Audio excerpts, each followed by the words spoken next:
I'm Elisabeth Vincentelli, and I write features and reviews and all kinds of fun stuff for the New York Times. She sure does. And I'm Peter Marks, theater critic once upon a time, theater lover all of the time. Oh my God.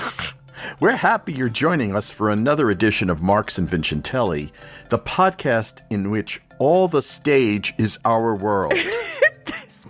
This makes no sense. That's poetic license. It's like, all the world's a stage, all the stage is our world. No, I got it. I got it. Like, I got your completely not obscure reference. Just go with it, Elisabeth. I'm a little heady, okay? Because of today's episode, because we've got... I want to say it. All right, all yours, okay. All yours. Today's guest is someone Peter and I both admire, and we've looked forward to having this person on for such a long time. And I'm talking about, oh my God. Jonathan Groff. Oh my God. You're terrible. You're the worst. You're the worst. You're the worst. You're worse than my brother. You're the worst. Oh my God. Yeah. Okay. Yeah. Jonathan Groff. Today's guest is Jonathan Groff. Tony Award winner Jonathan Groff. We have so many Tony Award winners on this show, by the way. True. This is a great one. So right now, Jonathan is on Broadway in a show that he's been developing himself actually for quite a while. So something very close to his heart called Just in Time. It's a musical about the singer-songwriter Bobby Darin. Is it Darin or Darren? Darin. See? You said it right. In France, we say Darin. Darin. Bobby Darin. Darin.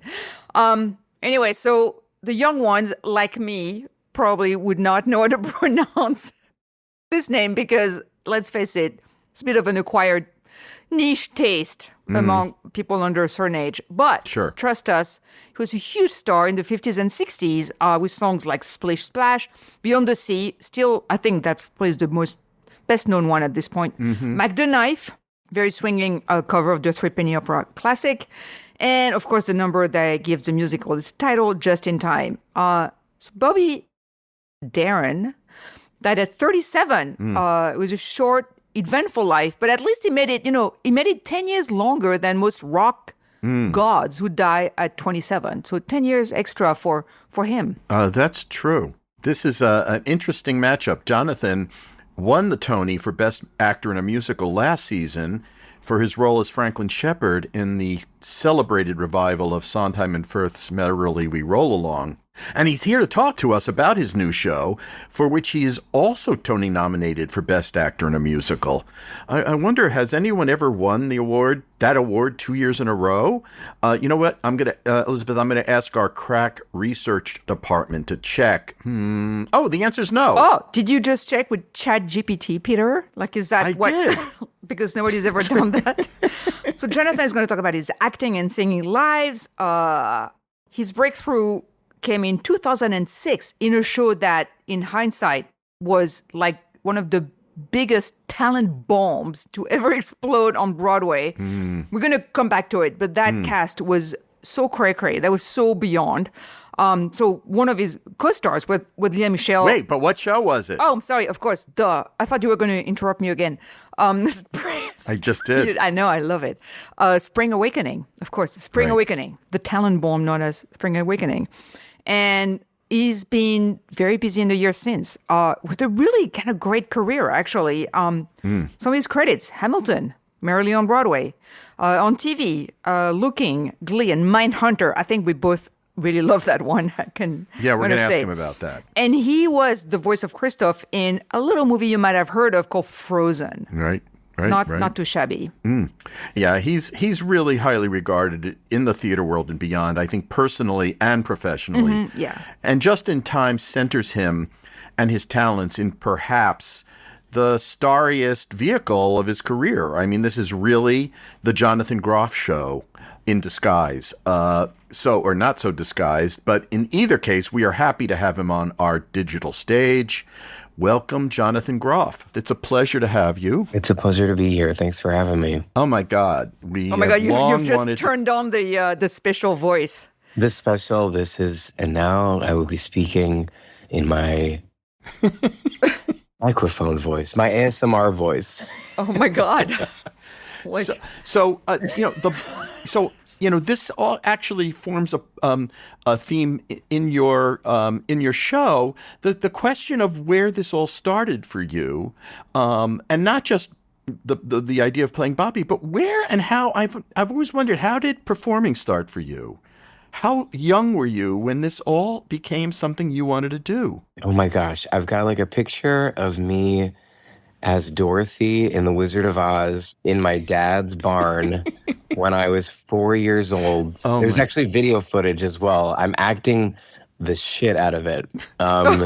Screaming when the tornado comes. Like I'm really committed with my whole heart to playing the role of Dorothy.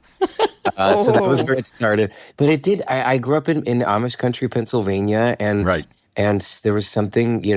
It is quite a conservative area, and yet, when I was 4, 5, 6, 7 years old, it was like quite idyllic, playing on the farm and playing pretend and using my imagination and climbing trees, and that's where that's where the jumping off point was for me, totally. And was there a show that you had? Was there a first? Or a movie?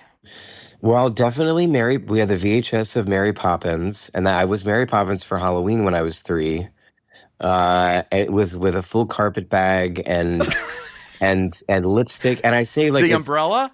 and the umbrella, yes, with the bird on the end. Right. Wow. Yes, Whoa. my mom really hooked it up, and I reiterate that it's a conservative community because my grandparents were Mennonite. My dad's side of the family was Mennonite, and there's video footage of me in their front lawn before we go trick-or-treating, dressed fully as Mary Poppins, and my Mennonite grandfather's going, "Oh, Mary, Oh my God. Mary," not even getting the comedy of calling me Mary.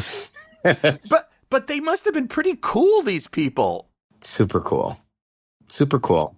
Is this like like among Mormons are known for like being very good at musical theater, like in general music and dancing. Like Brigham Young has like a dynamite musical department because like Yes. performance is so important. Is there something a little similar happening or no? Maybe there is. It's funny. Our amazing choreographer of Just in Time, Shannon Lewis, she's also a half Mennonite. And we have talked, and Sherry Renee Scott, the amazing yeah. broadcast Right. actress, she did a whole show. Show. Yeah, yeah. It was Whirl like within a what was that? Whirl within Everyday Rapture. Yeah. Everyday Rapture. That's Yes, right. Whirl Inside a Loop she did at Second Stage, which I Yes. also loved. Right. But Everyday Rapture was her like one-woman show about growing up and being half Mennonite. And part of me wonders if like that repression, that there's something like what you're saying about Mormons too. And certainly like and I was closeted until I was 23 years old. I was in the closet, and so there is something about repression and release that I definitely identify with, and that is really like an outlet for me because it like growing up and playing in the farm, there was like a real kind of like joyful self-expression as a kid, but then I think certainly when I was a teenager, I unconsciously was using the arts as a way of expressing stuff that I was holding inside and wasn't comfortable expressing in my real life. If you're cosplaying Mary Poppins as a 4-year-old, and as you say in the show, you were dancing in the house in high heels, there were hints that you might have had a feminine side to your personality, at least. Yes. That must, and yet it just sounds to me as if, so closeted. I don't know is that the right term? I mean, it sounds like you were allowed to be you. It's interesting. It's nuanced because I think there was like kind of almost an innocence. This is before like the internet and before people were posting things and gay to my community in the late 1980s, I think was something that meant like New York and certainly AIDS at that time, and there was like a darkness around that. I'm so grateful, and I'm so grateful that my parents let me express myself. And when I was that age, I mean, to me, I think it saved my life. I think it's the reason that I'm an actor.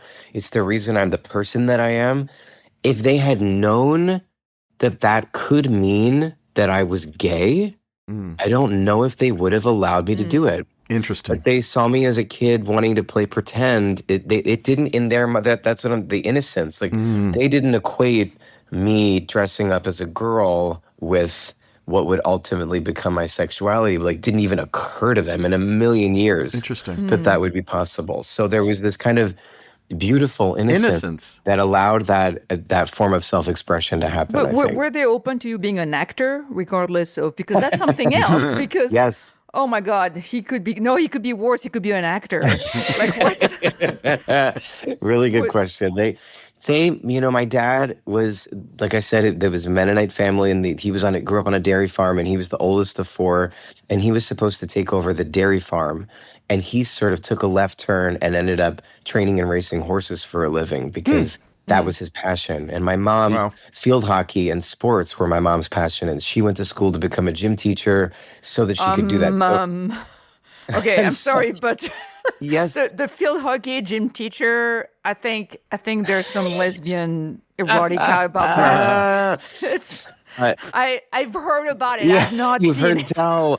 There's like I've a heard. gym, I've yeah, heard. like those like warm up suits. She was like wearing to school oh my gosh, what was the name? Sue Sylvester's warm Oh up suit yeah. for sure. Yeah, Oh, she was indeed. definitely Jane Lynch. a gym teacher. I mean, I think I'm so grateful because she like instilled in my like I'm like always on my bicycle. My mom taught bike safety to elementary school students. She really changed my life with that aspect of my existence. But that was her passion. That they both pursued the things that they were really into. They didn't just go along with what their parents were telling them to do. And so when I came out, so to speak, not sexually, but when I came out as an actor and interested in being in the arts, they drove me to play practice. They got me into dance class. They got me into dance class because they thought it would be good for when I played sports, because they'd read that like people on the basketball team, if they had taken dance, they were good at sports. But I was happy to shuffle ball change. I was really just wanting to be dancing. And so even though they didn't understand it, they understood what it meant to be into something, and they didn't judge it. Thank God. They drove me to the community theater, and waited in the car till midnight after tech of Peter Pan, and they did all that stuff. So I'm grateful. God, it sounds so damn healthy. So here you are in this new piece that really is a piece you've been developing for years, Yeah. in the sense that you did a version of it back in 2018. You had this fascination with Bobby Darin, which, makes you seem wiser and older than your years, Jonathan. How do you, and the show itself is really, I think, an amalgam of Bobby Darin and Jonathan Groff. Obviously, you feel that too. You express that so beautifully in the show. Where did that fascination start? With Bobby? Was that happenstance? Yeah. Ted Chapin asked me 8 years ago this month to do a night of Bobby Darin music at the 92nd Street Y, like you said, and it was January. It ended up being in January of 2018, and I went online that night. We went to see Natasha Pierre in the Great Carmen of 1812. Then we went to Orso, and that he told me at Orso Bobby Darin. And I was like, okay. And I went home that night and I went on YouTube, and I was like immediately obsessed. And what was I obsessed about? It was like, because I've watched like old clips of, of Judy Garland and Barbra Streisand, and even to bring it to modern, like I'm constantly watching videos of Beyonce, and Bobby Darin was performing like these. It's rare for me to get obsessed with a male performer in the same way that I'm obsessed with female performers. But he had this kind of like primal, present, passionate, powerful way, and he actually covered a lot of the same songs that those Down with Love and The Gal That Got Away, instead of The Guy That Got Away, he was Don't Rain on My Parade, and he was obviously drawn a lot to that kind of like torch song, bongos, Judy at Carnegie Hall kind of energy. And so I was like, whoa, immediately I was like, oh God, here's a male performer and I also was like, wait, this is Splish Splash? Like I was like, I couldn't understand that it was that Splish Splash and Mac the Knife, and If I Were a Carpenter and Dream Lover were all sung by the same person. At that, I was like, what? Right. Then I was like, oh my God, this guy's such a chameleon.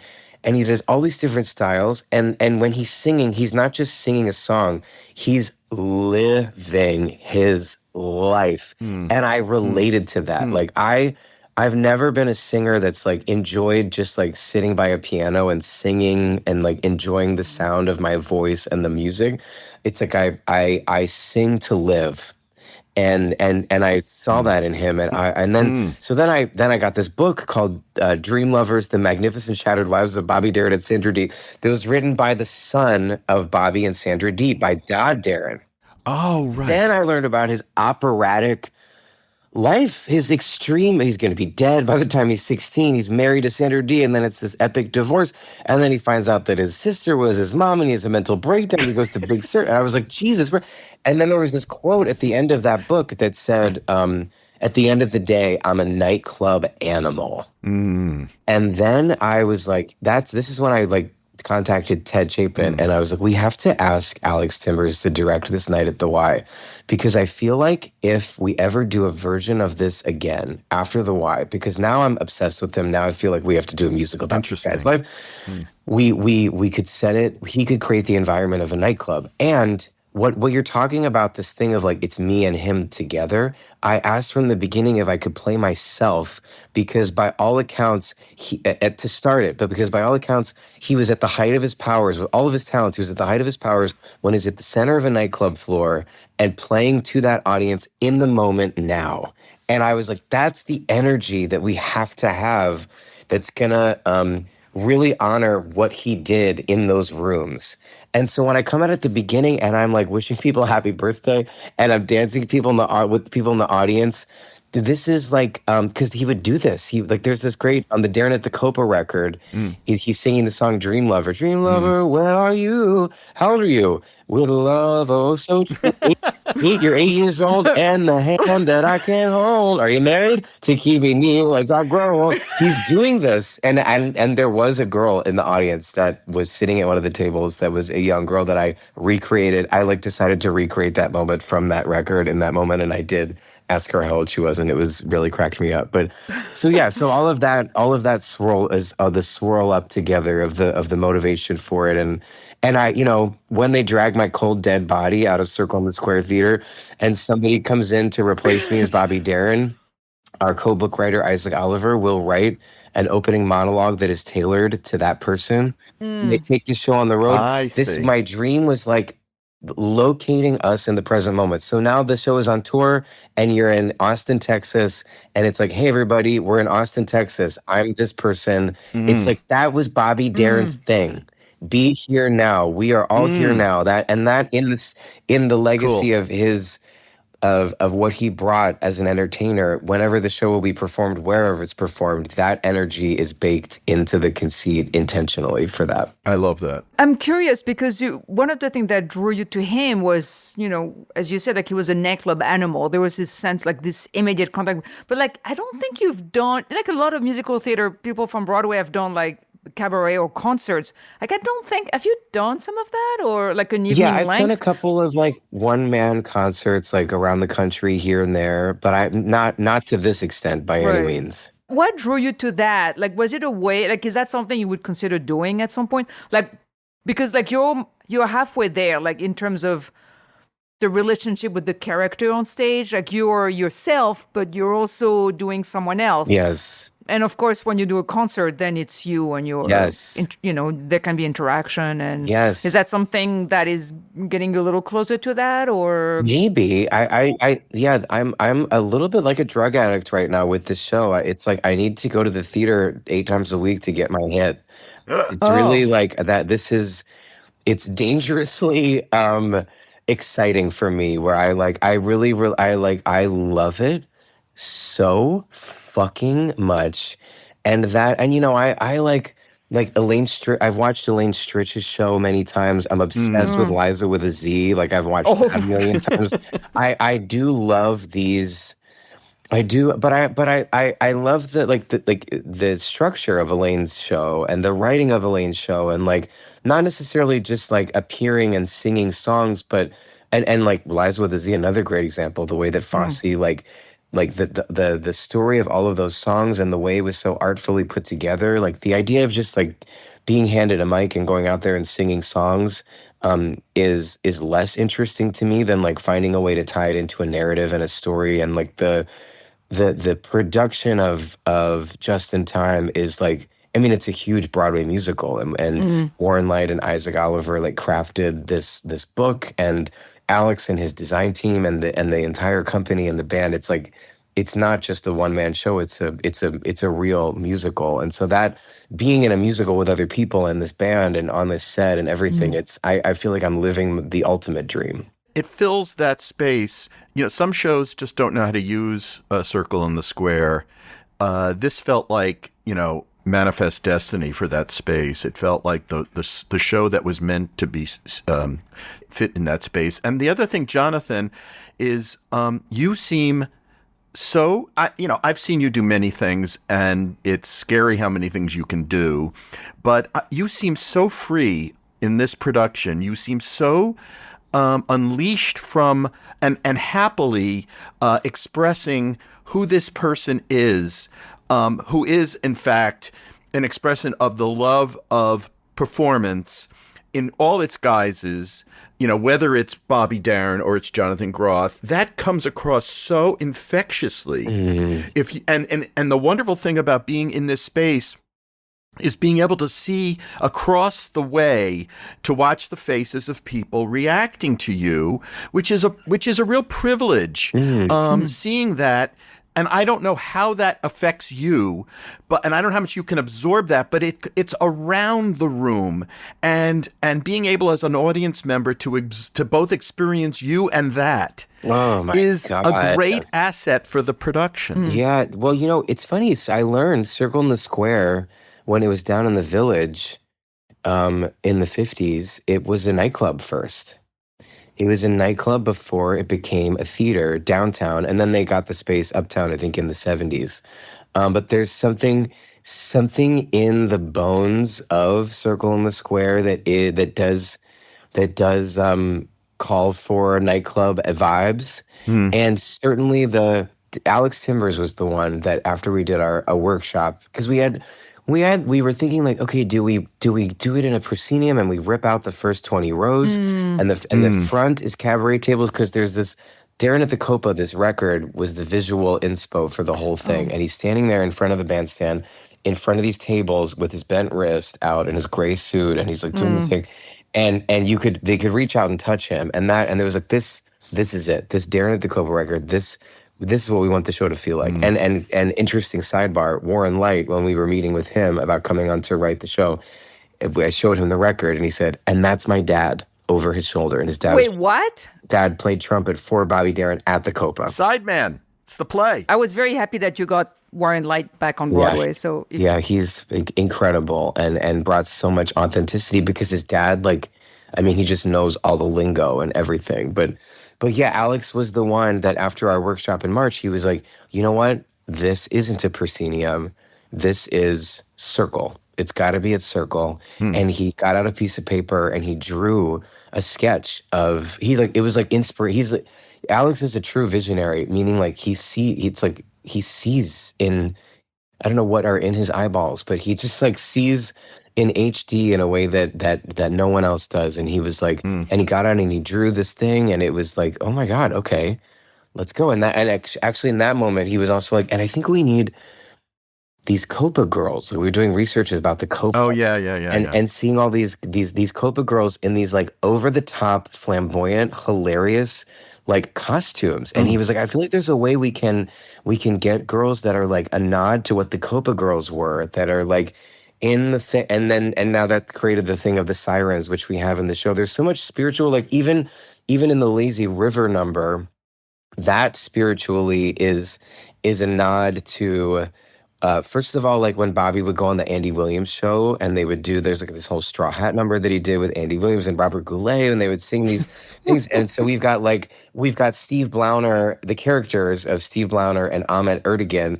We found a way in the story to include them into the story, so that when it gets to that moment in Lazy River, what we're doing is this kind of where we're heightening into showbiz, a liminal showbiz space to tell the story of Ahmet and Blauner and Bobby like getting on board for the standards, but it's also a nod to Frank and Dean and Sammy. It's like it's that old school energy. Oh yeah. Why do you think that Frank and Dean and Sammy are the ones that people remember, and Bobby is not quite as well known? I Yeah. mean, clearly he has great fans, but he's just doesn't have the level of recognition that Yes. like the others have. And what do you think that is? Like Well, what? I think part of it is like when Bobby came on the scene, he was a decade behind those guys. So Sammy Davis was like a huge um, inspiration for him, and they ended up having the same manager. And Sammy Davis ended up saying publicly, "The only person I won't follow is Bobby Darin."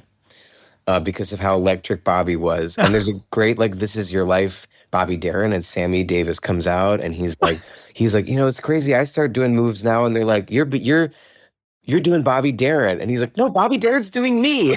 Uh, but I think like why is the recognition more for them and not Bobby is that Bobby was like the decade behind. So when Splish Splash was happening, that kind of music was on its way out. We were on the way to the Beatles and Yeah. Bob Dylan and the folk era, and Bobby was doing this kind of like reach back because this was the music that who he thought was his mom was obsessed with. This was the music that he loved. And to him, that's what it meant to be a real entertainer. But even when Splish Splash came out and he became this huge hit, they wanted him to go on this European tour with the rock and roller guys of the time.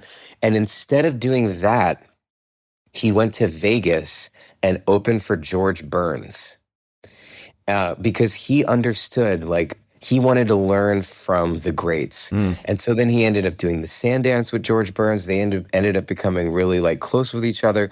Bobby Darin slept in Gracie Allen's bed for 3 nights after she died because George Burns was like a surrogate father for him. And he really respected old school like vaudeville showbiz stuff. And so but he was a little like ahead of his time in some ways because he was genre hopping, but also behind his time in some ways because that's where he really like this. And I relate to this. Like I'm still like when I go home and watch TV, it's I Love Lucy and the Mary Tyler Moore Show and old clips of Barbra Streisand. Like I gravitate so much to that old sensibility. There's also a joy in selling.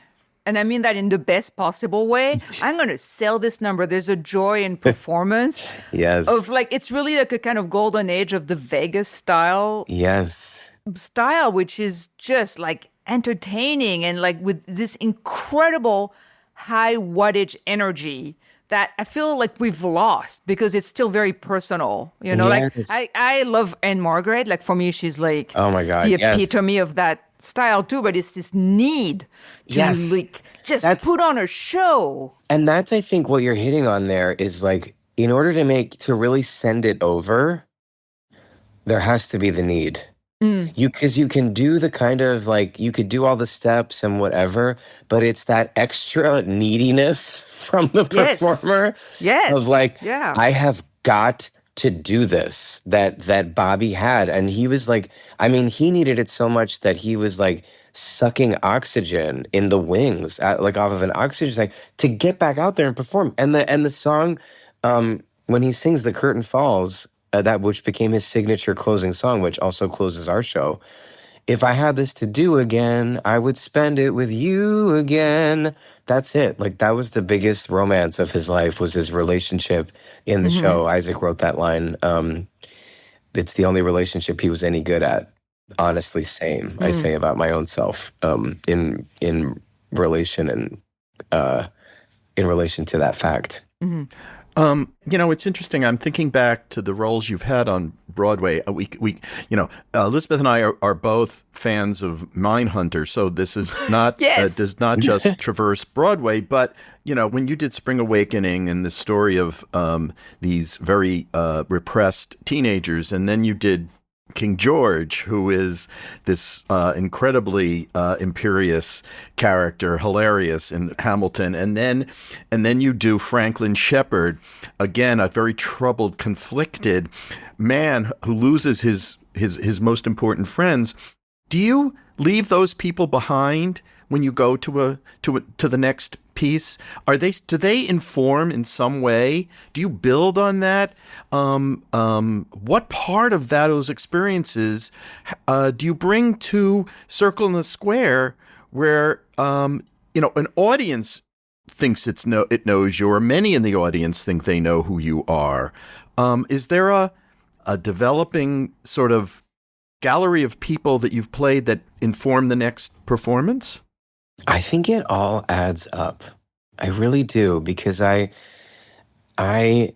Spring Awakening was such an interesting. I mean, Spring Awakening taught me how great material can change you from the inside out. So it changed my appetite because it changed my life. I mean, I came out of the closet a month after I left that show, and I think partially why 1 month after I left that show is because Melchior was this rebel and didn't let the character that I played, Melchior in the show, didn't let the world define him and stood up to authority and was so the opposite of who I was at the front of myself as a person back then. And I cultivated this ability to speak my mind by playing that character that changed my life.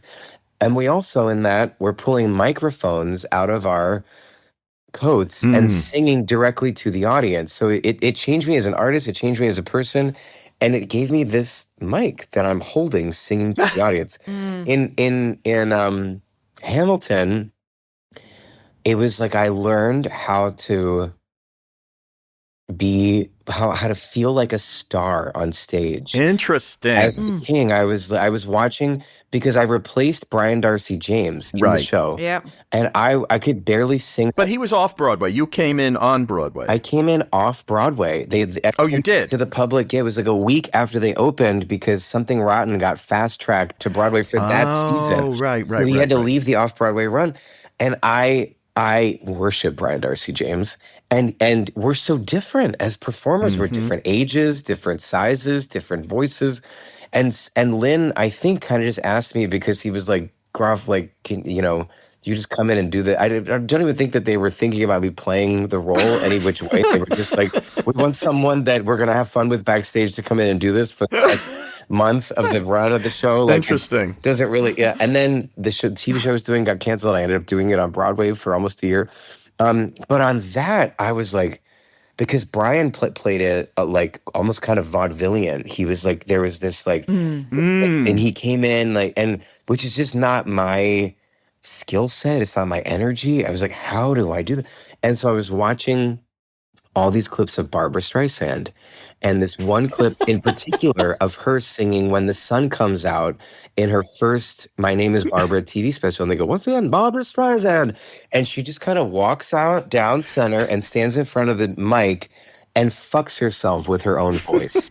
She is like, she just kind of is like, you may worship me now, and comes out there and is like, you're welcome, and leaves. I was like, okay, I'm going to try and got it. So I learned how to do that from getting the opportunity to, I mean, Lynn said the first day I went on off Broadway, it looked like someone had won a contest to be in Hamilton. I had no idea what I was doing. I could barely remember the lyrics. But then as I did the run off Broadway and I was watching these Barbra Streisand clips, I was like, okay, and I'm gonna come out in this way, and it affected the way that I walked and the way that I turned and then I had built this muscle of that.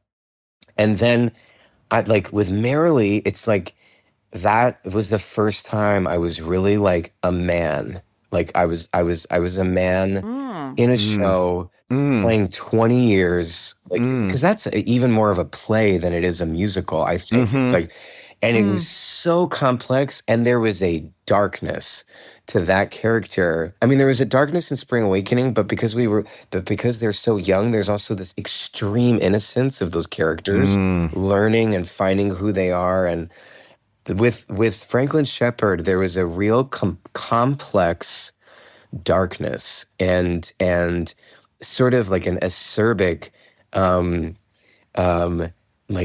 what's the word? It was like self-destructive, vile energy that is in the opening scene of that play that I had never, and the audience hates him.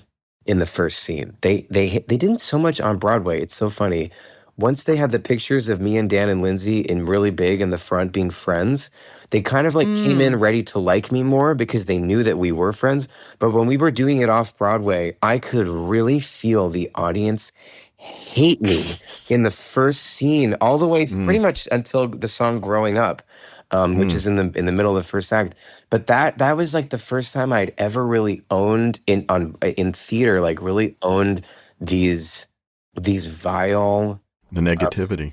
yeah, parts of myself and the rage. There was a rage in him too that I had not yet unleashed on stage, and that all adds up. Now this is like the longest answer ever to your question. No, but it's Bobby interesting. Darin. Right. That's what I'm saying. No, but for the first time, I understood in your performance. For the first time, I really understood that Franklin is who he is, but it's also not his fault that Mary has this unending crush. He doesn't encourage her.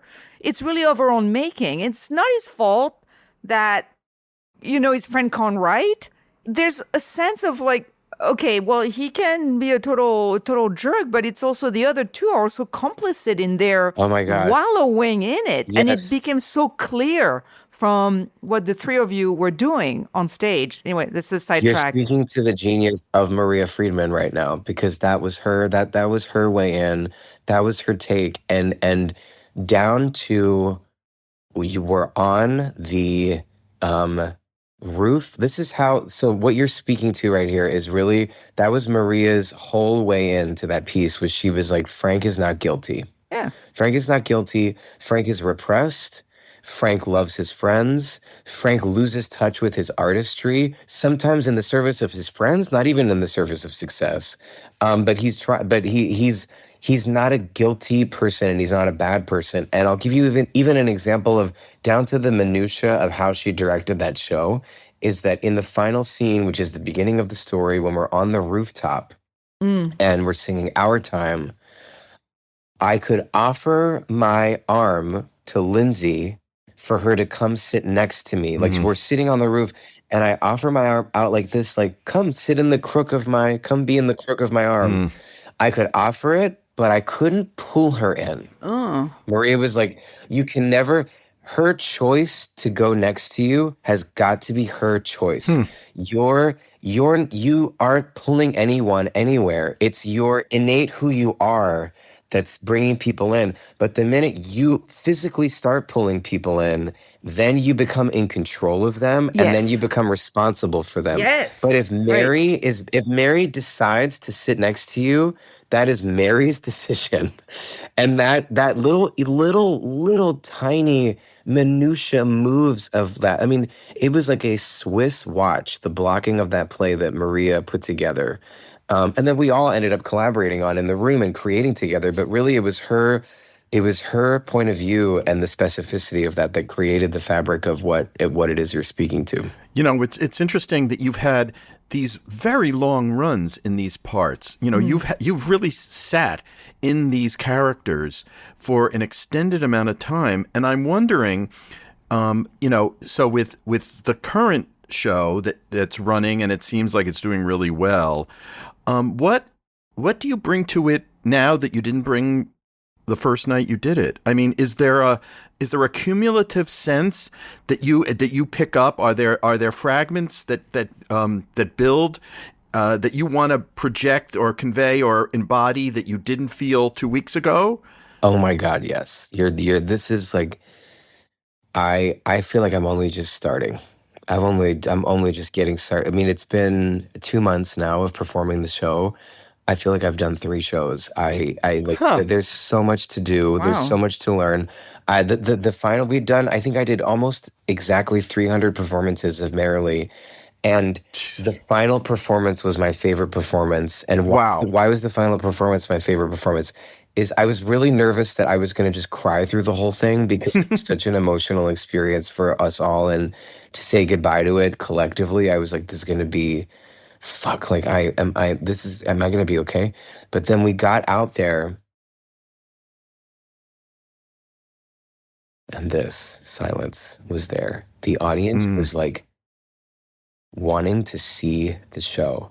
And I was like, Oh my God, an audience? Because we all need each other. The cast needs each other. We need the audience. And if we're all focused like this, Mm. then we can all go even deeper collectively about what it's like getting the chance to do live theater with an audience is that you all learn about each other and you all learn about the show collectively Oh, that's good. at every show in your commitment to being present in that moment. And with this one, with Just in Time, I mean, first of all, there's so many different musical styles. There's so many different like life experiences and moments that happen through Bobby's life. But the thing that I'm like, whoa, is this relationship with the audience is it's so intimate and we're so up in it.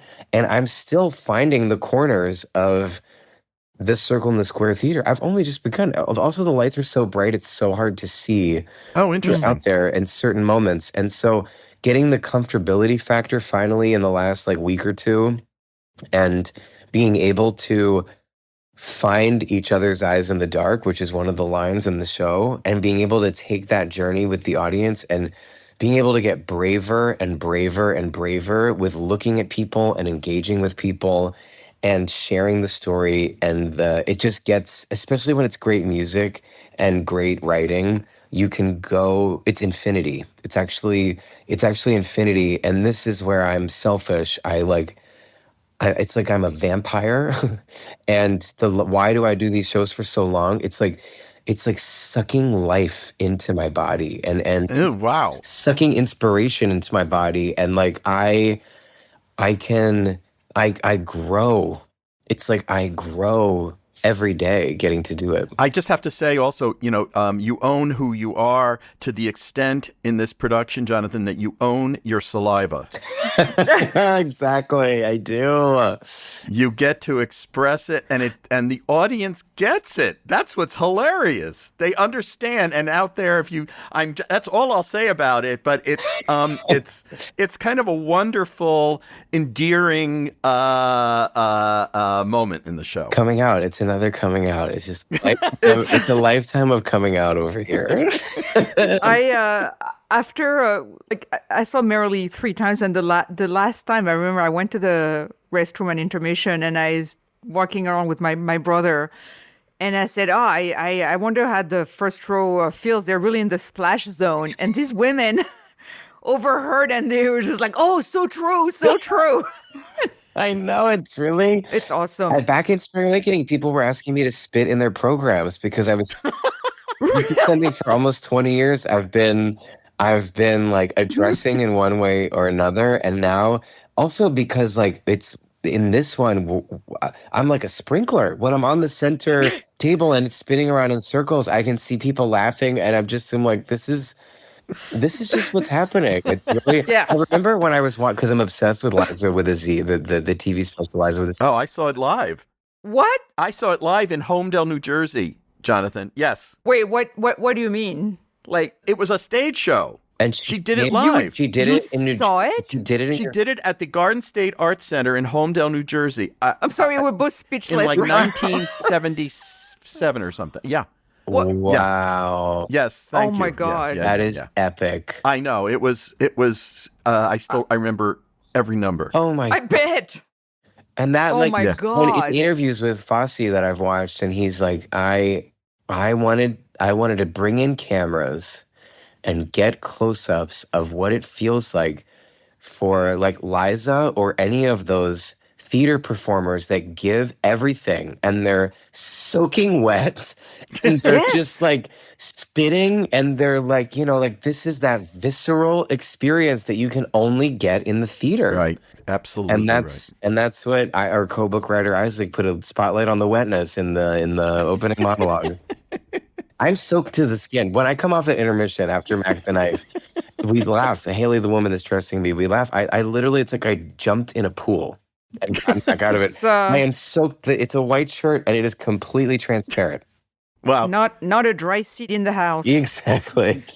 I'm going for a filthy double entendre, so I hope I won't be. We should let you go, but I do have to ask about Mindhunter. I just wanted to know, Yeah. people, you mentioned it in the show, but it was a great crime thriller. It was a great everything. You playing an FBI serial crime analyst. Yes. Yes. And it ran 2 seasons with Anna Torv, who I thought was really good. And hospitality. And it was like seeing you in a totally other key.